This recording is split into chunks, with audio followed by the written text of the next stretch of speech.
표현할 수가 없습니다. 정말 노래를 들으니까 우리 임성근 이사님께서 얼마나 이 노래를 좋아하시는지 이 노래 실력에서 정말 나온 것 같습니다. 이렇게 황홀합니다. 쭉 까먹게 됐고. 정말 들어주셔서 감사합니다. 정말 노래 잘 들었습니다. 회장님께서 생각하시는 이 정지용 시인을 한마디로 어떻게 정할 수 있는지 정말 궁금합니다. 뭐 여러 일화가 있을 수 있겠습니다만은 저는 그 정지용 시인은 순결의 시인이다라고 보는데 지용 선생님은 바로 여기입니다. 여기 이제 생가가 옆에 뒤에 보이죠. 일에게서 10대 때 그 이제 중매로 결혼을 하게 됩니다. 그때는 다 좀 10대 때 결혼을 하죠. 그런데 그 당시에 이 지식인들, 그러니까 뭐 동경 유학을 하고 왔다라든가 이런 지식인들은 첫 결혼은 이제 부모들 중매로 어려서 10대 때 이렇게 하는데 유감스럽게 그 뒤에 그 부인을 버리는 경우가 참 많았어요. 그래서 이른바 그 이제 지식인 신여성들하고 재혼을 하는 그런 경우가 막 유행처럼 있었습니다. 그랬는데 정지용 선생은 평생 한눈을 팔지 않았습니다. 여기에서 어려서 부모님이 맺어준 그 부인과 평생 함께 살았죠.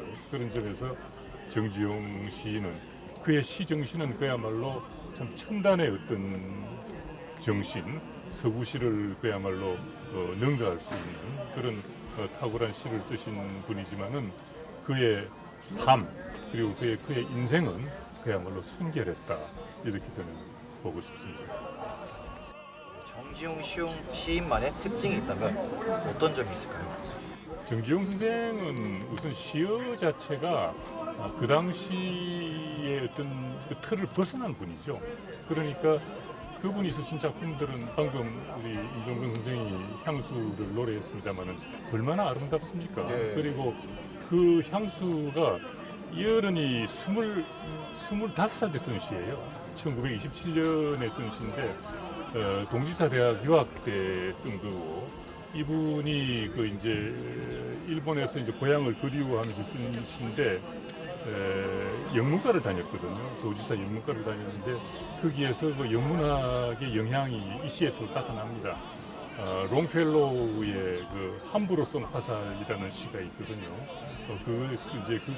그런 데서 이제 그 영감을 받은 듯한 그런 것이 함부로 쏜 화살을 찾으러 흙밑 이슬을 함처럼 지적시던 곳 이런 것들을 보면은 역시 그 영미시의 영향을 많이 받으셨다라는 것을 느낄 수가 있습니다. 그래서 그런 아주 시대를 앞서가는 그리고 그야말로 현대 한국으로 시를 쓴 최초의 시인이라고 얘기를 할 수가 있겠습니다. 다음 질문은요. 이제 많은 사람들이 굉장히 궁금해하는 질문입니다. 정지용 시인의 풀리지 않는 그 사망 의혹이 있다고 들었는데 자세한 얘기 한번 들어볼 수 있을까요? 유족들이 전하는 사망은 이렇습니다. 6.25 전쟁이 터지고 사흘 만에 수도 서울이 적치하로 들어갑니다. 정지용 선생은 그때 녹번동에 살고 계셨는데 녹번리에 살고 계셨는데 피난을 못 가셨어요. 그래서 이제 적치하가 수도에 들어가고 나서 둘째 아들이 행방불명이 됐어요. 그래서 아들을 찾느라고 막 헤매 다니다가 이렇게 더울 때입니다. 지용 선생님은 나신 달도 5월이고 6.25가 이제 터지고 나서 6월에 그 아들을 찾으러 다니고 그랬으니까 이제 굉장히 더울 때였죠.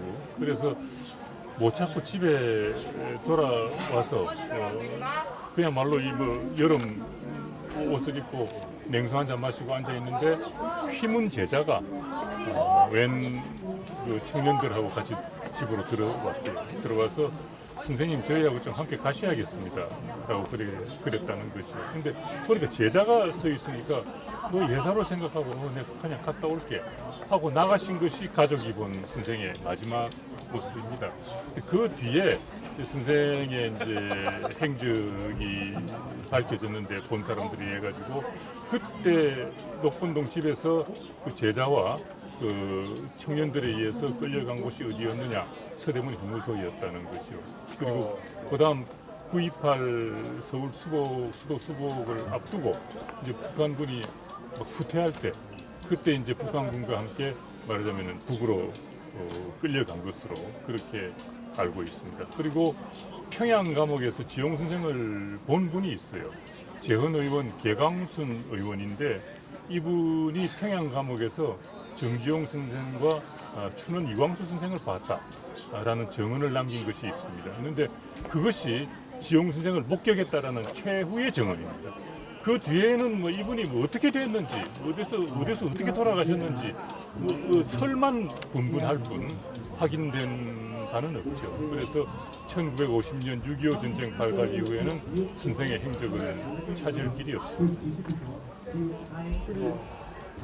유 회장님이 말씀하셨듯이 그분이 이제 어떻게 북으로 가게 되셨는지, 북으로 가서 어떻게 됐는지에 대해서는 미스터리죠. 미스터리인데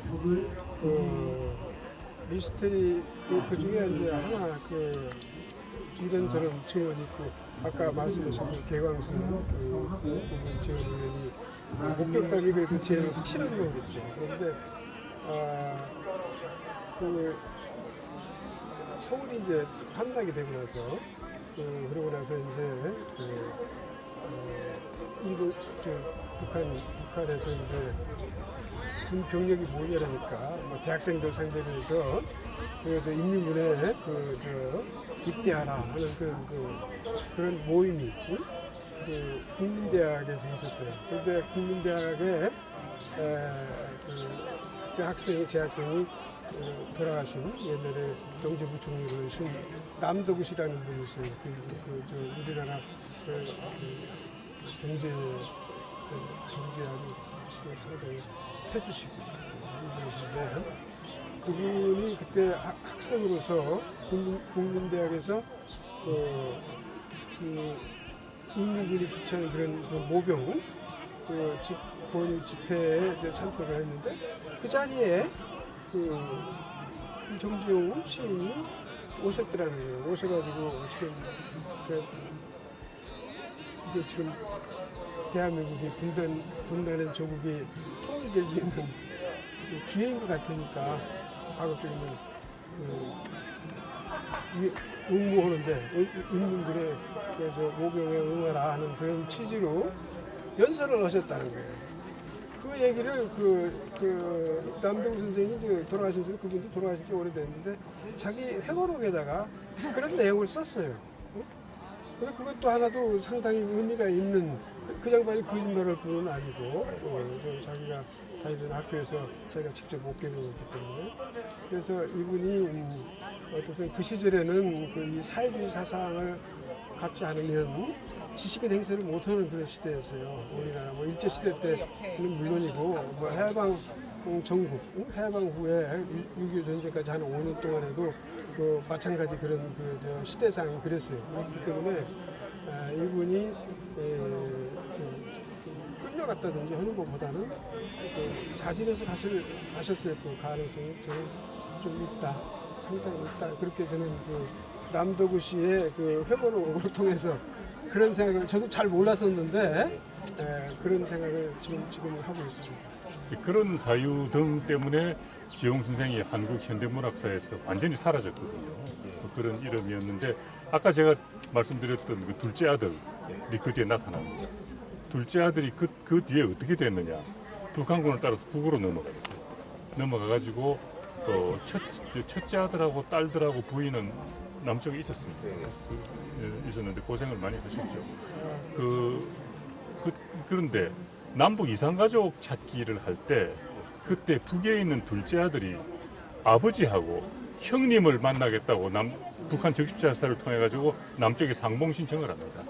또 남쪽에 있는 큰 아들은 아버지가 뭐 살아 계신지 돌아가셨는지 모르니까 아버지하고 동생을 찾겠다고 또 상봉 신청을 해요. 그래가지고 큰 아들과 둘째 아들이 만납니다.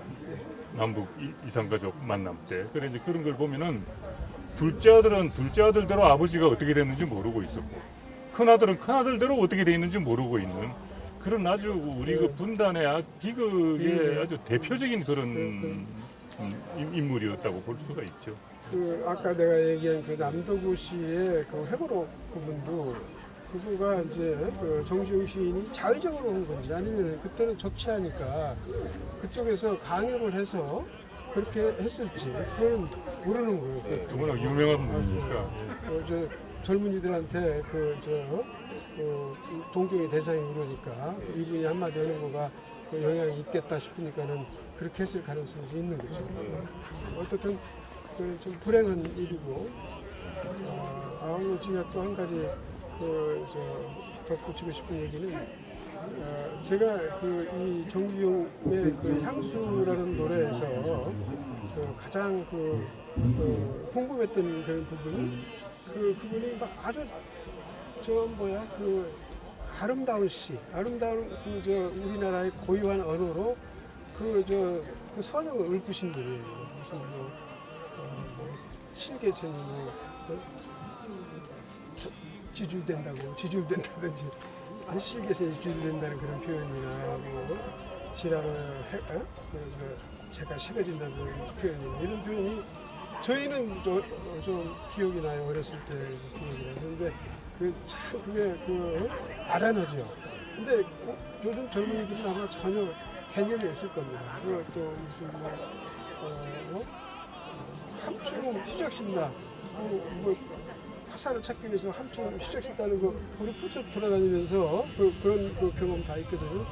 그런 거 다 이제 하는데 그렇게 그 아름다운 시어를 많이 찾아내셔가지고 시를 쓰셨는데 자기 부인에 대한 그 설명을 할 때는 매우 구체적이고 그렇게 어떻게 보면 직설적이에요. 무슨 아무렇지도 않다라고 하는 거는 우리가 얼핏 생각하기에는 같잖아요. 학력이 없다든지 그때는 그분이 학력이 없는 분이니까 열아작 때 결혼하신 분이 있었겠어요. 일제시대 일제 전후에 1902년생들이십니다. 그러니까 없다든지 아니면 예쁜 것도 없다고 하든지 부인 그 연세 그때 이 시를 쓸 때 연세가 20대 초반이에요. 그런데 20대 초반에 쓰시는데 거기다가 부인을 그렇게 아무렇지도 않고 예쁠 것도 없고 사철 밟았고 이삭이나 죽고 이삭 쓴다는 거는 식량거리가 그냥 녹록지가 못하니까 그런 거잖아요. 그래서 왜 그런 시를 썼을까? 그렇게 부인을 그렇게 묘사했을까 하는 거 제가 항상 궁금했던 거예요. 옛날부터 그 시를 보고. 그런데 그 시에 대해서 이제 논의를 하는데 그런 얘기를 했어요. 어떤 부중서시라고 하는 문학평론가께서 뭐라고 하시냐면 그거는 시인이 부인을 추운다든지 하면은 할부출이다. 할부출로 취급당하는 그런 시대였기 때문에 부인을 그렇게 일부러 낮춰서 그렇게 아무렇지도 않고 이쁘지도 않고 하다고 그렇게 했을 거다. 그런 얘기를 했고 또 저는 또 그런 생각을 가졌어요. 이게 일제 시대 때 한국에 자기 부인이 아니라 전체적으로 한국 부인들이 삶이 그렇게 공고했을 거 아니겠어요. 한국 사람들 전체가 다 공고했고 그리고 그 부인을 통해서 식민지 치하에는 조선이죠. 그때는 우리 대한민국이 그렇게 공고한 그 상황을 그런 걸로 묘사한 게 아닐까. 그렇게들 생각을 저도 그렇게 생각했고 그런 생각을 하는 분들이 많이 있더라고요. 그래서 제가 궁금했던 거가 조금 풀렸습니다. 자세한 답변 감사드립니다. 감사합니다. 저희가 준비한 질문은 여기까지고요. 정말 두 분의 정말 열정적이고 좋은 답변을 해서 저희에게도 유익한 시간이었고 이 정지용 시인의 생생한 일화와 문학 세계를 엿볼 수 있었던 시간이었던 것 같습니다. 정말 인터뷰에 응해 주셔서 감사드립니다. 너무 네, 감사합니다. 감사합니다.